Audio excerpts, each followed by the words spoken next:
plaisir renouvelé pour tous ces fidèles abonnés que vous êtes. La pratique de l'activité physique sportive est de nature à pouvoir parfaire une santé et améliorer le bien-être. Voilà pourquoi nous traitons actuellement la santé bucco-dentaire et la performance sportive. Aujourd'hui, dans ce chapitre, nous allons aborder le syndrome algo-dysfonctionnel de l'appareil mandibulateur ou SADAM. Grâce à vous, cette communauté Sport Santé Plus continue de grandir et ira toujours en faisant du bien au maximum de personnes. Allez, on démarre.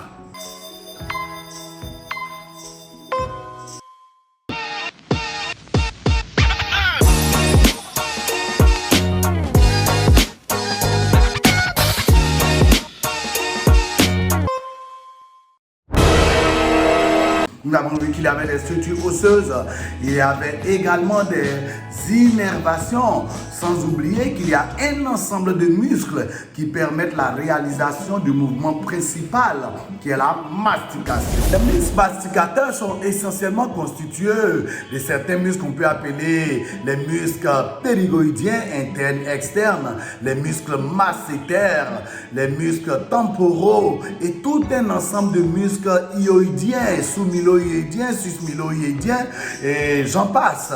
L'ensemble de ces muscles va cohabiter en équilibre parfait avec tout l'ensemble des autres éléments de la structure oro-maxillo-faciale que sont les structures osseuses.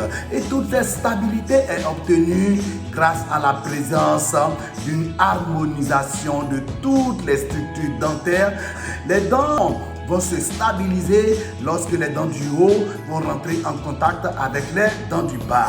C'est ce qu'on a appelé l'établissement d'une occlusion parfaite qui permet ainsi de stabiliser l'articulation temporomandibulaire. La seule articulation mobile de la face avec la mandibule qui va s'emboîter au niveau de la cavité glénoïde au travers du condyle mandibulaire. Et tous ces éléments vont rentrer également dans une cohabitation parfaite et harmonieuse avec un ensemble de nerfs, de vaisseaux qui vont permettre d'irriguer tout cet ensemble stabilisé par les contacts dento-dentaire. C'est ce qu'on appelle un équilibre dento-maxillofacial qui est établi de façon parfaite. Malheureusement, dans cette maladie que nous allons voir, qui a eu plusieurs noms à plusieurs étapes, on va voir que essentiellement l'équilibre que nous avons décrit avec les différentes structures osseuses, nerveuses, musculaires et dento-dentaires va être rompu et cela va être essentiellement l'une des causes qui va déclencher cette maladie qui a eu pour premier nom le syndrome de Costen, également qui est passé par un nom qui a été qualifié de dysharmonie crânio-mandibulaire, DCM, qui est passé également par un autre nom, une autre appellation, algie dysfonctionnelle de l'appareil mandibulateur, pour aujourd'hui atterrir sur un thème qui devient de plus en plus fixé et terminal qui est appelé le SADAM. Le S pour syndrome, le A pour algo, le D pour dysfonctionnel, le deuxième A pour appareil mandibulateur. Cela symbolise la compréhension de la complexité de cette pathologie qui est ni infectieuse, mais comme nous l'avons dit, c'est une pathologie de la sphère oro-maxillofaciale, psychosomatique et dégénérative qui va se caractériser par des causes souvent inexpliquées, d'où le nom de syndrome. Ce syndrome a une grande complexité parce que son origine, qui a plus ou moins été décrite, peut être basée sur plusieurs éléments que nous allons énoncer.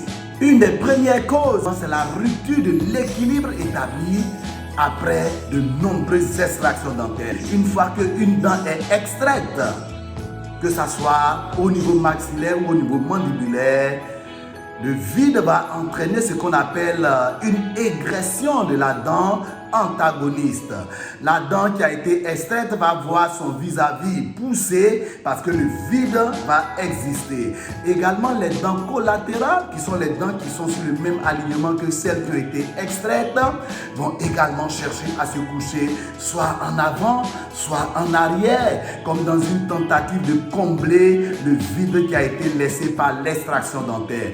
D'où vraiment le conseil de limiter au maximum les extractions dentaires que dans les cas vraiment indispensables où malheureusement la dent est totalement délabrée.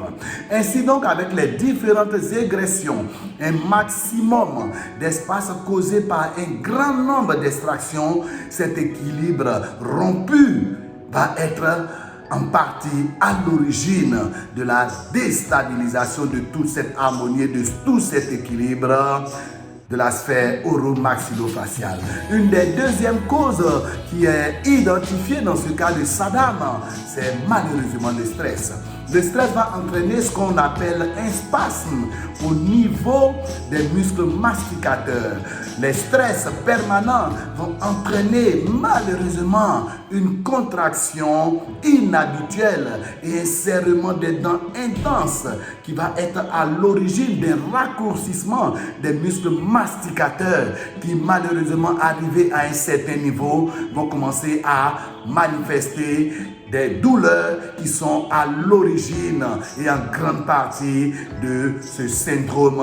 L'une des causes également, ce sont malheureusement les défauts de posture, les déséquilibres au niveau de toute la posture de la personne humaine, les malformations au niveau des différents maxillaires vont être également à l'origine de l'initiation de ce syndrome algo-dysfonctionnel de l'appareil mandibulateur.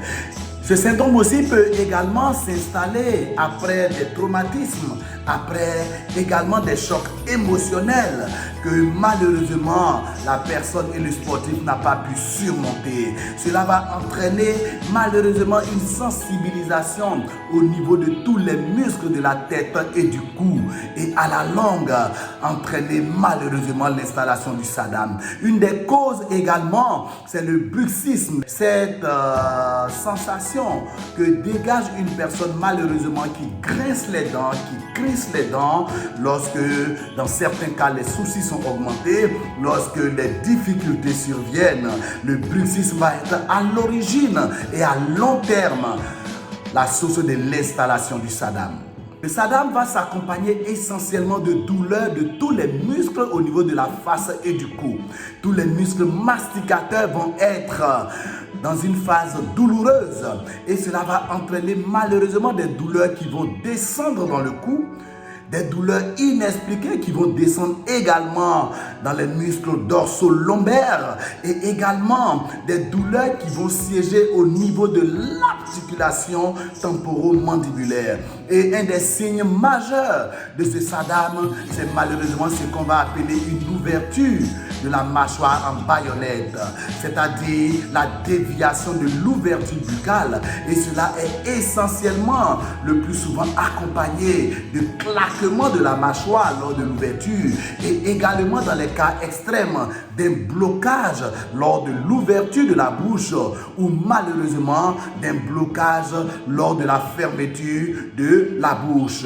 Ce syndrome va se manifester également par ce qu'on peut appeler des acouphènes qui sont des vents que le patient et le sportif va ressentir dans ses oreilles, comme parfois également des sifflements sans cause expliquée au niveau de l'oreille. Et malheureusement, la méconnaissance de cette pathologie de la sphère oro-maxillofaciale emmène souvent les individus, les sportifs et la majeure partie des patients à aller consulter dans le service d'ORL qui ramène ces patients vers les chirurgiens dentistes qui en détiennent en partie la solution de la résolution de ce problème de Saddam. Nous terminons aujourd'hui avec la description et la compréhension du Saddam. Nous également avec les principales pathologies de la sphère oro-maxillofaciale qui doivent être évoquées et qui auront un impact certain dans la performance sportive. Merci et à très bientôt.